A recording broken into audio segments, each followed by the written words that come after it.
The rain danced against the windows of this small bookstore in Nantucket, a quiet, salty wind carrying whispers from the sea. Inside, between shelves of old hardbacks and dog-eared romances, Eleanor Monroe sat at the counter, a pen twirling between her fingers, her eyes wandering the gray horizon. Eleanor had inherited the turning page from her grandmother 3 years ago, a sanctuary of stories perched at the edge of the world. It wasn't a profitable business, but it was a place of meaning. People came not only for books but for memories, for a sense of home. And Eleanor, with her auburn hair and sea-glass eyes, had become part of that comfort. On one particularly quiet afternoon, the bell above the door chimed. She looked up to see a stranger, soaked and windblown, clutching a battered duffel bag. He was tall, lean, with a sculpted jaw and a gaze that carried the weight of oceans. "Hi," he said, voice husky. "Sorry to barge in. I was looking for shelter." Eleanor offered a gentle smile. "You found the right place. Come in."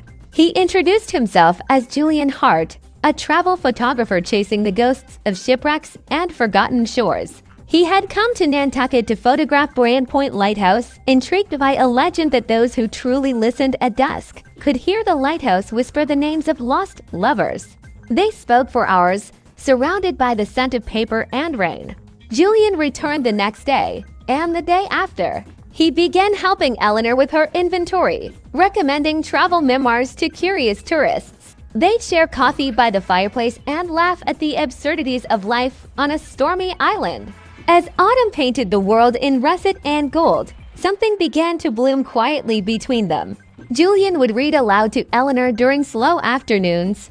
She showed him the hidden coves of her childhood, and he, in turn, taught her how to see the world through a lens. One evening, as the wind howled and waves crashed in symphony, Julian invited her to the lighthouse. "I want to see if the legend is true," he said.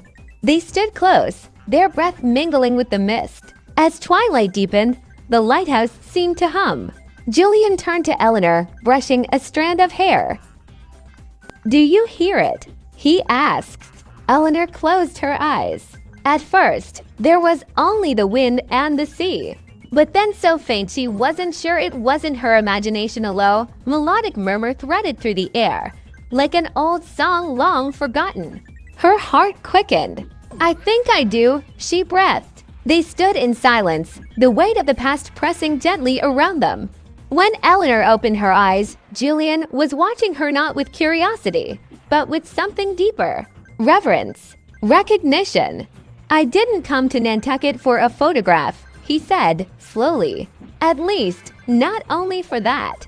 I came because of a letter I found in a used book in Lisbon. It was addressed to a Margaret Monroe." Eleanor's breath caught. "That was my grandmother." Julian nodded.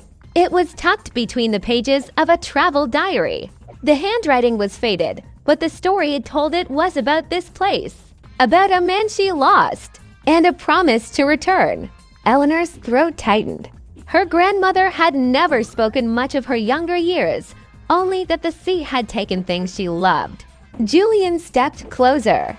"I thought the story might be worth following, but I didn't expect to find you." A hush fell between them, broken only by the lighthouse's rhythmic pulse. In that flickering light, Eleanor felt something old and aching settle like a chapter coming to rest. She reached for Julian's hand. "Maybe," she said softly, "you were meant to find more than just the story." Julian smiled, a warmth in his eyes that rivaled the firelight from the bookstore. "Or maybe," he murmured, "we're the next part of it." And as the beacon spun its steady